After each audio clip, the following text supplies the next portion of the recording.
2000 ये अभी जो चुनाव हुआ है विधानसभा का चुनाव 5 राज्यों में, एक कैंडिडेट जो राजस्थान में था और एक कैंडिडेट जो मध्य प्रदेश में था, दोनों कैंडिडेटों के बूथ में, जिस बूथ पर वो खुद हैं, उनका वोट जहां है उस बूथ में उनका वोट जो शून्य निकला। मैं मान सकता हूं परिवार के लोग ना दें, लेकिन जो कैंडिडेट है वो भी नहीं देगा अपने आप को वोट, शून्य कैसे निकला। पोस्टल बैलेट में 199 सीटों पर कांग्रेस आ गई, तो ईवीएम की गिनती के बाद ये उलट कैसे गया साहब। वन नेशन वन इलेक्शन उसके आगे बढ़ गए हैं, दिल्ली में पोस्टर लगे हुए हैं, वन नेशन वन लीडर, मतलब एक वही व्यक्ति है इस देश में, मोदी का फोटो लगा हुआ बाकायदा, यही सब कुछ है।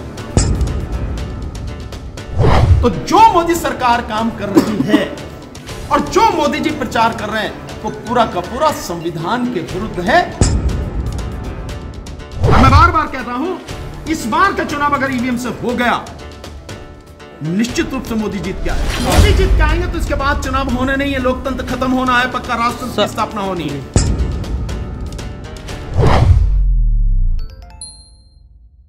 सत श्री अकाल, तुसीं देख रहे हो D5 चैनल पंजाबी ते मैं बलविंदर सिंह। किसान अंदोलन नाल जुड़े सुप्रीम कोर्ट के वकील भानू प्रताप सिंह वालों अज एक प्रैस कॉन्फ्रेंस की गई सी पटियाले दे विच, जिन्हां उन्हां वालों ईवीएम मशीनां नूं लैके उहदा विरोध किया गया। उन्हें कहा कि बैलेट पेपर राहीं वोटां होनी चाहिए ने। 2000 ये अभी जो चुनाव हुआ है विधानसभा का चुनाव 5 राज्यों में, एक कैंडिडेट जो राजस्थान में था और एक कैंडिडेट जो मध्य प्रदेश में था, दोनों कैंडिडेटों के बूथ में, जिस बूथ पर वो खुद हैं, उनका वोट जहां है उस बूथ में उनका वोट जो शून्य निकला। मैं मान सकता हूं परिवार के लोग ना दें, लेकिन जो कैंडिडेट है वो भी नहीं देगा अपने आप को वोट, शून्य कैसे निकला। और फिर यही सवाल, अगर पोस्टल बैलेट में 199 सीटों पर कांग्रेस आ गए तो ईवीएम की गिनती के बाद ये उलट कैसे गया सारा। एक सर भाजपा वाला वन नेशन वन वोट की गल कही है, तुहाडी की राय दे ऊपर। देखिए इसके आगे, अच्छा आपने सवाल पूछा, इसके आगे और बता रहा हूं, केवल यहीं तक नहीं रुके वो, वन नेशन वन इलेक्शन उसके आगे बढ़ गए हैं, दिल्ली में पोस्टर लगे हुए हैं, वन नेशन वन लीडर, मतलब एक वही व्यक्ति है इस देश में, मोदी का फोटो लगा हुआ बाकायदा, यही सब कुछ है।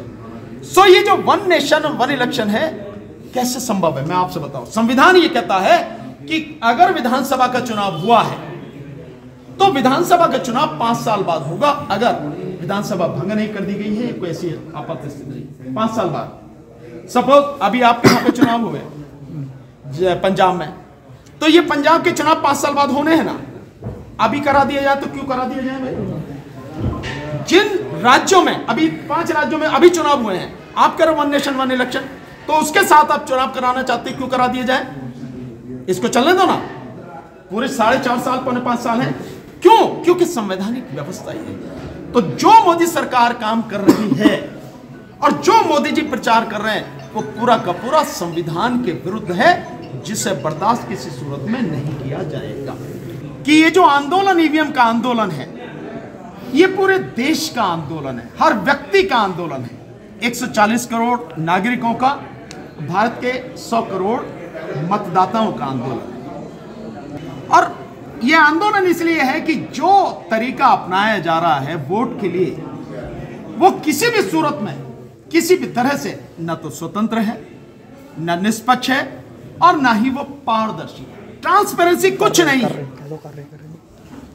और तरीका जो होना चाहिए, और इलेक्शन कमीशन की जो अनुच्छेद 324 के तहत जिम्मेदारी है, वो ये है कि जो इलेक्शन हो वो पूरी तरह से फ्री, फेयर एंड ट्रांसपेरेंट हो। आम से आम व्यक्ति को, साधारण व्यक्ति को, अनपढ़ अशिक्षित व्यक्ति को भी समझ में आनी चाहिए कि जो तरीका वोटिंग का है वो जिस उम्मीदवार को और जिस पार्टी को वोट देना चाहता है उसकी वोट उसी उम्मीदवार, उसी पार्टी को गई है, ये सामने से साफ साफ दिखना चाहिए। इलेक्शन कमीशन कहता है कि हम पे विश्वास करो, हम जो कह रहे हैं सही है। क्यों करें विश्वास, ये विश्वास का मसला ही नहीं है। जिस देश में इतनी बड़ी संख्या में सरकारी अधिकारी और कर्मचारी भ्रष्ट हो चुके हैं, अपनी नौकरी बचाने के लिए किसी भी हद तक सरकार की गुलामी कर सकते हैं, वहां किसी पर क्यों विश्वास किया जाए। विश्वास का मतलब ही नहीं है। आप व्यवस्था ऐसी रखो जो हर किसी को समझ में आए साहब, और वो बैलेट पेपर से हो।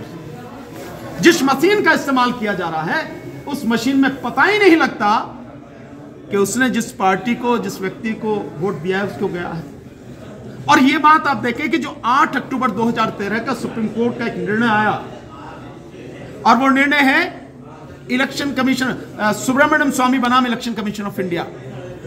उसमें बाकायदा पैरा नंबर 9 में ये बात कही गई है। सुब्रमण्यम स्वामी जो एमपी हैं, जो बीजेपी में, उन्होंने लिखा उस पैरे में कि बटन दबाना और लाल बत्ती का जल जाना इसका मतलब ये नहीं है कि वोट पड़ गया।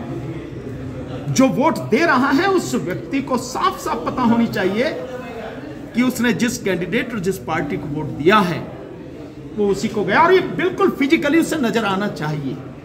ईवीएम में ऐसा कुछ भी नहीं है। तो हम उसी की लड़ाई लड़ रहे हैं। इस बार का 2024 का चुनाव हम किसी भी कीमत पर ईवीएम से नहीं होने देंगे। 2024 लोकसभा का चुनाव केवल और केवल बैलेट पेपर से होगा।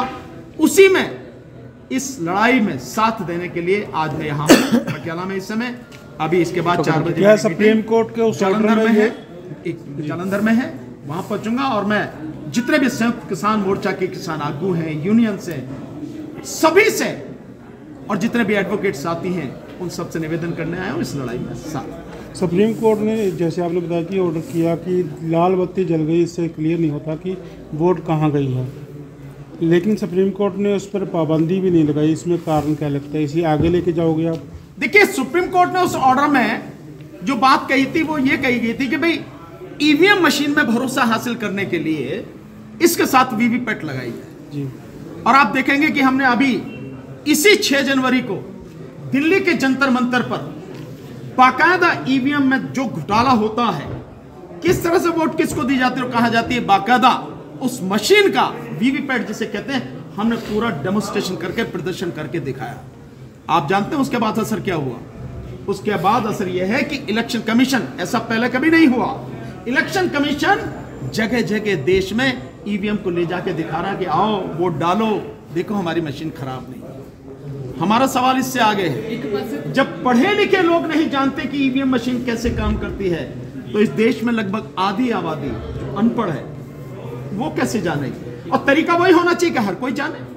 एक पासे ਤੁਸੀਂ ਕਹਿ ਰਹੇ ਹੋ कि इस बार ਅਸੀਂ 24 ਦਾ ਇਲੈਕਸ਼ਨ ईवीएम ਮਸ਼ੀਨ ਰਾਹੀਂ ਨਹੀਂ ਹੋਣ ਦੇਵਾਂਗੇ, ਪਰ ਉਧਰ ਪਿੰਡ ਜਾ ਕੇ ਸਮਝਾਇਆ ਵੀ ਜਾ ਰਿਹਾ ईवीएम ਰਾਹੀਂ।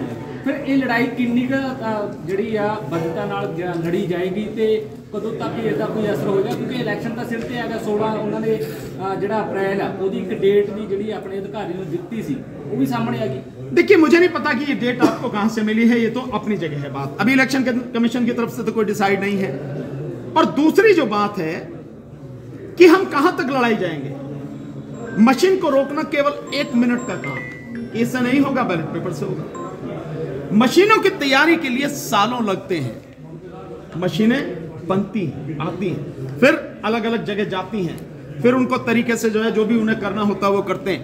ये सारी प्रक्रिया होती है। बैलेट पेपर बनने में कितना समय लगता है? कब बनता है बैलेट पेपर? बैलेट पेपर बनता है जिस दिन नाम वापस लेने की आखिरी तारीख होती है 3 बजे, और उसके बाद जो सभी जो कैंडिडेट हर कॉन्स्टिट्यूंसी में होते हैं उनको सिंबल अलॉट कर दिया जाता है। उसके बाद फाइनल लिस्ट लेके कि ये कैंडिडेट है इस कॉन्स्टिट्यूंसी में, तब वो छपने जाते हैं। मात्र 8 दिन में बैलेट पेपर छप जाते हैं, मात्र 8 दिन में। और इन मशीनों का जो खर्चा है, केवल वीवीपैट का खर्चा ही एक बार जो पिछले 2017 में बनी, उस दौरान जो खर्चा था वो तकरीबन 3,500 करोड़ का था, जो इलेक्शन कमीशन को दिए सरकार ने सुप्रीम कोर्ट के कहने पर। ये तो उसका खर्चा था। ईवीएम का खर्चा वो अलग बात, इसकी नहीं है। खर्चा कितना ही भी हो, समय कितना ही भी लगे, लेकिन देश के संविधान के अनुसार free, fair and transparent election कराने के लिए और पारदर्शी चुनाव के लिए, लोकतंत्र को बनाए रखने के लिए जरूरी यह है कि सब कुछ शीशे की तरह साफ हो, कहीं कुछ धुंधला ना हो। ਵਿਰੋਧੀ ਪਾਰਟੀਆਂ ਕਿਉਂ ਨਹੀਂ ਮੁੱਦਾ ਚੱਕ ਰਹੀ ਹੈ ਜੀ? ਜਿਵੇਂ ਕਾਂਗਰਸ ਹੋਗੀ ਜਾਂ ਹੋਰ ਪਾਰਟੀਆਂ, ਉਹ ਕਿਉਂ ਨਹੀਂ ਮੁੱਦਾ ਚੱਕ ਰਹੀ है ਜਦੋਂ ਉਹ भी सतत वार करती है? देखिए, हमारी बात सबसे है। अभी जैसे हमने 6 तारीख का प्रोग्राम किया, तो हमने सबको, जो इंडिया गठबंधन में मुख्य पार्टियां हैं, बाकायदा हमने ईमेल के माध्यम से हमने उनको लेटर भेजा कि इस लड़ाई में आप भी आए। हम अभी भी लगातार कोशिश कर रहे हैं। अब उनसे फिजिकली भी हम जाके बात कर रहे हैं, उनके ऑफिस में जाके, क्योंकि ये मुद्दा तो सबका है। सबसे ज्यादा मैंने तो कहा, दिग्विजय सिंह जी जो आए थे, अभी एक मीटिंग हुई थी हमारी, उस मीटिंग से पहले वहां पे नॉर्थ एवेन्यू में, तो मैंने उनको कहा कि सबसे बड़ा नुकसान तो कांग्रेस को हुआ है, तो कांग्रेस को सामने आना चाहिए इस मुद्दे को लेकर। जीता हुआ इलेक्शन आपके हाथ से छीन लिया गया, तो आप कहेंगे। और अगर देश तबाह होता है तो कांग्रेस भी गुनहगार होगी, सभी पार्टियां गुनहगार होंगी, तो उन्हें आना पड़ेगा। मुझे विश्वास है इस लड़ाई में देर सवेर वो सब आएंगी, पर ये आंदोलन जन आंदोलन बनना चाहिए, और मैं जानता हूं ये जन आंदोलन बनेगा। मैं एक इसमें आपको बताना चाहता हूं क्यों मैं ये बात कह रहा हूं इतने विश्वास के साथ। आज मैं आया हूं तो आप सबको देख रहे हैं, संयुक्त किसान मोर्चा के जो आगू हैं आज हमारे साथ बैठे हैं इस मीटिंग में। इसके अलावा हमने एक नंबर दिया था, मैं वो नंबर आपको बता रहा हूं, आप पूरे सब लोग, हमने मिस कॉल का नंबर दिया था ये जानने के लिए कि जो हम बात कर रहे हैं वो कहां तक पहुंच रही है, और वो नंबर था 966 77 22 062 966 77 220 62, ये नंबर दिया। आप यकीन करेंगे कि प्रतिदिन कितनी कॉल आ रही है? 2 लाख से ज्यादा प्रतिदिन इस पर मिस कॉल आ रही है, 2 लाख से ज्यादा। और इसके अलावा जो मैंने नंबर दिया था कि जो जुड़ना चाहते हैं वो मेरे नंबर पर मैसेज करें, मेरा फोन बंद नहीं रहता 2 मिनट के लिए भी, सुबह से लेकर शाम तक इतने फोन आ रहे हैं, और मैं दावे के साथ कह रहा हूं गांव गांव तक होगा। और इसीलिए मैं आपको कह रहा हूं ये लड़ाई गांव गांव तक पहुंच चुकी है, पहुंच जाएगी। ईवीएम गांव में घुस नहीं पाएगी, मैं दावे के साथ कह रहा हूं। सर ईवीएम ਤੁਸੀਂ ਗੱਲ ਚੁੱਕੀ ਹੈ, ਲੇਕਿਨ ਜਿਹੜਾ ਬੈਲਟ ਪੇਪਰ ਤਾਂ ਲੱਗਦਾ ਨਹੀਂ ਜਿਵੇਂ ਦੀ ਪੋਪੂਲੇਸ਼ਨ ਆਪਣੇ ਇੰਡੀਆ ਦੀ ਕਿ ਲੰਬਾ प्रोसेस है बैलेट पेपर का। कैसे लंबा प्रोसेस है मुझे आप बताइए। इस देश में क्या लोगों की कमी है? मैन पावर अगर चाहिए तो बढ़ाई जा सकती है, कमी तो है नहीं, 140 करोड़ की आबादी है। क्या इस देश में पैसे की कमी है? जब इस देश के प्रधानमंत्री पर प्रतिदिन 43 से 45 करोड़ रुपए केवल उसके प्रचार पर खर्च होते हैं, तो पैसे की कमी है? नहीं, कोई पैसे की कमी नहीं। इसके अलावा अगर डेमोक्रेसी को बरकरार रखने के लिए, संविधान को बचाने के लिए काउंटिंग में 2 से 4 दिन और लग जाते हैं तो क्या फर्क पड़ता? हालांकि इतने लगेंगे नहीं, मैं आपको इसका उदाहरण बताता हूं। यह बात जब आई कि वीवीपैट की पर्चियों की गिनती होनी चाहिए, तो चुनाव आयोग की तरफ से क्या उत्तर दिया गया था सुप्रीम कोर्ट में?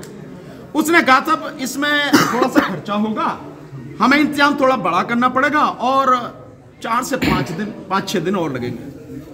एक देश को, इतना बड़ा देश, 2 मदर ऑफ डेमोक्रेसी कहा जाता है, उस देश में डेमोक्रेसी को बचाने के लिए क्या यह बहुत बड़ी कीमत है? क्या यह कीमत देश अदा नहीं कर सकता? और डेमोक्रेसी इसलिए बचानी है कि डेमोक्रेसी बचेगी तो ही इस देश के तमाम लोगों के अधिकार बचेंगे, नहीं तो बचेगा कुछ नहीं। और मैं बार बार कह रहा हूं, इस बार का चुनाव अगर ईवीएम से हो गया, निश्चित रूप से मोदी जीत के आए। सर ईवीएम और मोदी जीत के आएंगे तो इसके बाद चुनाव होने नहीं है, लोकतंत्र खत्म होना है, पक्का राष्ट्रतंत्र की स्थापना होनी है। सर ईवीएम ਦਾ ਹੁਣ ਤੁਸੀਂ ਮੁੱਦਾ ਚੁੱਕਿਆ, यूपी ਦੀ ਗਵਰਨमेंट ਆ ਵੀ ईवीएम ਸੀਗਾ ਤੇ लेकिन ਹੁਣ ਜਦੋਂ ਮੁੱਦਾ ਕਿਉਂ ਚੁੱਕਿਆ ਜਾ ਰਿਹਾ है? नहीं, मैं नहीं जानता कि उनके समय में क्यों किसी ने नहीं किया। मुझे जो लगा जिस दिन से 30 मई 2019 से, जब 2019 का लोकसभा चुनाव हुआ, उसके बाद जो सारी गड़बड़ियां सामने आई, हमने उस दिन से मुद्दे को लिया, और उस दिन के बाद से हमने 2019 में ही जंतर मंतर पर 5 बार प्रदर्शन किया और 4 बार राष्ट्रपति को ज्ञापन दिया, और उसके बाद से हम लगातार इस मुद्दे को उठा रहे हैं। अगर कोई नहीं उठाता तो इसका मतलब यह नहीं है कि मैं भी नहीं उठाऊं, और अगर पहले नहीं उठा तो इसका मतलब यह भी नहीं है कि अब नहीं उठाया जाए। ਸੋ ਭਾਨੂ ਪ੍ਰਤਾਪ ਸਿੰਘ ਵੱਲੋਂ ਇੱਕ ਮੁਹਿੰਮ ਚਲਾਈ ਗਈ ਈਵੀਐਮ ਮਸ਼ੀਨਾਂ ਨੂੰ ਲੈ ਕੇ। ਹੁਣ ਵੇਖਣਾ ਹੋਵੇਗਾ ਉਹਨਾਂ ਦੇ ਨਾਲ ਹੋਰ ਕਿੰਨਾ ਕੁ ਜਥੇਬੰਦੀਆਂ ਜੁੜਦੀਆਂ ਨੇ ਤੇ ਇਹਦਾ ਕੀ ਹੱਲ ਨਿਕਲਦਾ ਹੈ, ਕਿ ਉਹ ਇਸ ਮੁਹਿੰਮ ਨੂੰ ਕਾਮਯਾਬ ਹੁੰਦੇ ਨੇ ਕਰਨ ਦੇ ਵਿੱਚ, ਤਾਂ ਜੋ ਈਵੀਐਮ ਰਾਹੀਂ ਵੋਟਾਂ ਨਾ ਪਾਈਆਂ ਜਾਣ, ਬੈਲਟ ਪੇਪਰ ਰਾਹੀਂ ਹੀ ਵੋਟਾਂ ਪਾਈਆਂ ਜਾਣ। ਆਉਣ ਵਾਲਾ ਸਮਾਂ ਦੱਸੇਗਾ। ਤੁਸੀਂ ਦੇਖਦੇ ਰਹੋ D5 ਚੈਨਲ ਪੰਜਾਬੀ। निडर हाँ निरपक्ष रहांगे, आजाद हाँ सच कहांगे। गल करांगे सियासी हवा दी, होणगे हुक्मरानां नूं सिद्धे सवाल। सब तो पहला पहुंचावांगे तुहाडे तक सिर्फ सच्ची खबर। दसांगे कौन कर रहा है थोड़े ते सबर। विदेशां 'च बैठे पंजाबियां दे हक दी करांगे गल। कनेडा दी हर सियासी खबर लेके आवांगे तुहाडे वल। उभरांगे पंजाब दी आवाज बन के। होणगे हर पहलू ते रोज चर्चे। खोलांगे अंदरूनी राज। बनांगे बुलंद आवाज। खेड सिक्ख्या सेहत खेती दी बात पावांगे। हर पिंड हर शहर जावांगे। मनोरंजन नाल जुड़े कलाकारां नाल करवावांगे मुलाकात। संघर्षां वाली जिंदगी ते मारांगे चाल। की ने साडे कानून फर्ज ते अधिकार, की करदी है साडी सरकार, की है तुहाडी मुश्किल दा हल। D5 चैनल पंजाबी दी कचहरी च होवेगी सिर्फ लोकां दी गल। धर्म, धरोहर, सेहत और संस्कृति की होगी बात। अब D5 चैनल हिंदी भी होगा सर। D5 चैनल पंजाबी, अपनी धरती अपने लोक। सत श्री अकाल जी, मैं हाँ कुलराज रंधावा ते तुसी देख रहे हो D5 चैनल पंजाबी, जो लॉन्च हो चुका है हुण कैनेडा विच।